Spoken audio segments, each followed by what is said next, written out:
What's up, guys? We got one from the Modern King. She sneaks in the day after girls' night out and instantly regrets it. Let's get into it.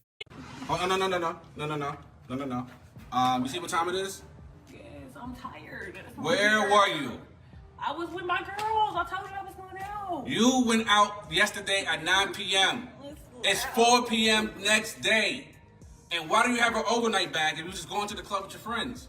Because I had to get dressed at her house, and then we went out and we had a good time. So why wouldn't you come back home? Why are you asking me so many questions? Just let me in. No. Oh Where's your keys at? Where's your keys? Does it matter? I'm here. And why do you look like that? You look like you just woke up.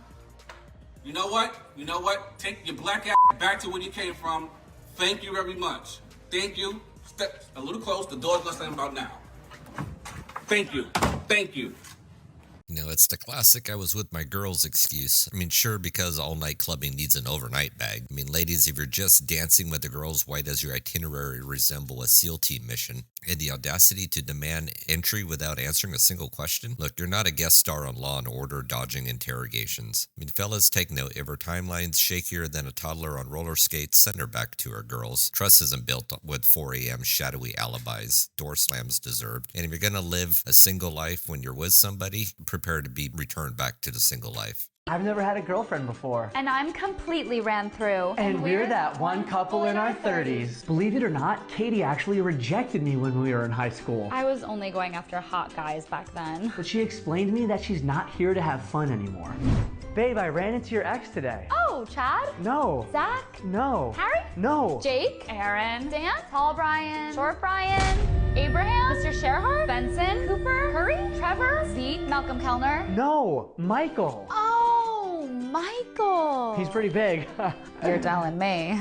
I used to party a lot, but those days are over. Now I'm ready to settle down. I spent my 20s working really hard to build a stable, comfortable life. Which is perfect timing because it's exhausting sleeping in a different bed every night. The best part about dating Katie is how popular she is when we go out. 99, 100. Oh my God, there's Michael!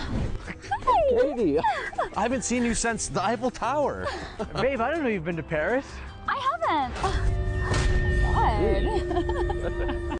I mean, yeah, this is a skit, but this is too common these days. I mean, we have Katie, the born-again virgin of her 30s, fresh off a 10-year tour of the D-list dudes of America. And now she's ready for Mr. Stability because the party bus ran out of gas. You know, and this simp is treating her like a Nobel laureate in life choices. I mean, bro, you're not a prize, your retirement plan. And ladies, if you're counting past hookups like you're reading the Bible, Matthew, Mark, Luke, and John, don't expect men to forget your testament. And the Eiffel Tower comment, I mean, that's a therapy session waiting to happen. Again, I know this is a skit, but this is too common.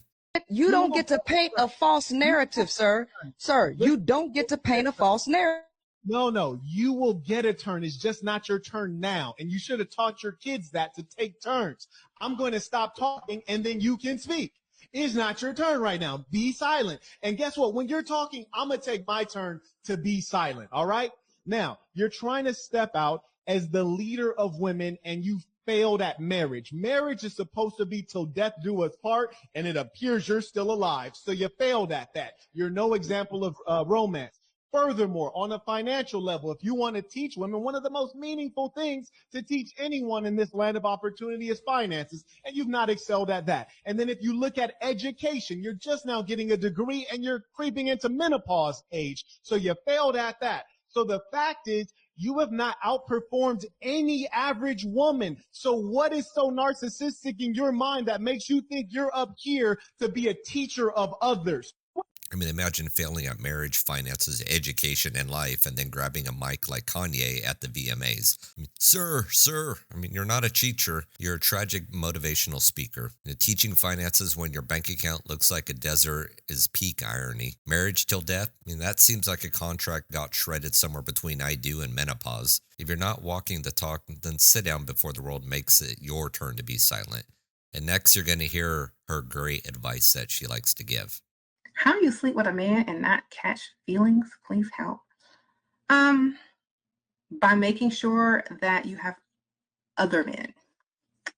That's how you don't catch feelings, because you got two other ones. You're like, okay, well, this one is nice. He's my favorite. You can have a favorite, girl. Men do it all the time. I got a favorite. You my favorite one. You can't catch too many feelings if you got more. You gotta spread out your love.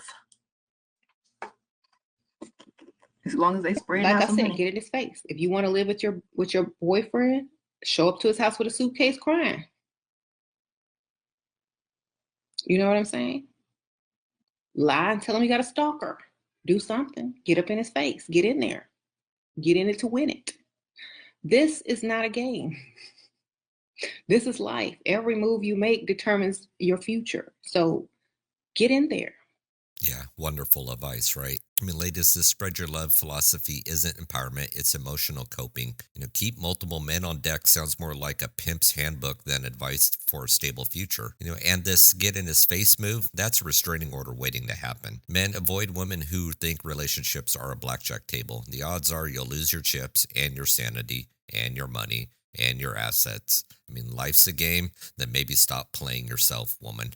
I can't speak for other men, but I knew that I was probably going to die single once I started getting on some 50-50's not good enough, and you got to pay all my rent, all my mortgage.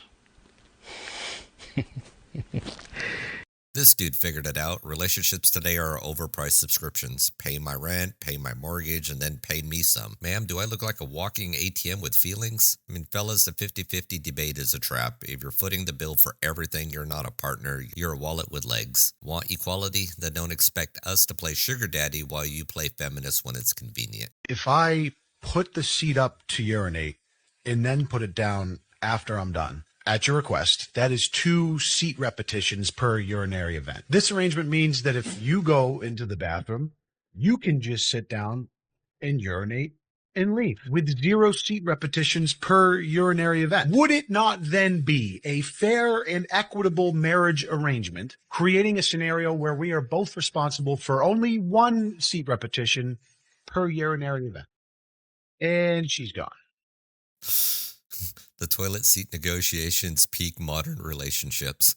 2 repetitions per urinary event. I mean, he puts the seat up, you put the seat down. That's equality right there. And this is why some of us are packing our bags and heading for traditional countries. Women there argue about real issues and not bathroom logistics. Equal effort in a relationship shouldn't feel like you're debating the Geneva Convention. It's time to grow up. Women don't need men. Men need women. Men need women. We don't need you.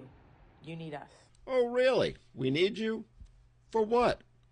I mean, I get it. It makes you feel like boss to make bold statements like that.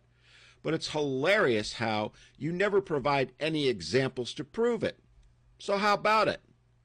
I'm not trying to dish you here. I'm genuinely asking. Just what exactly do we men need you women for?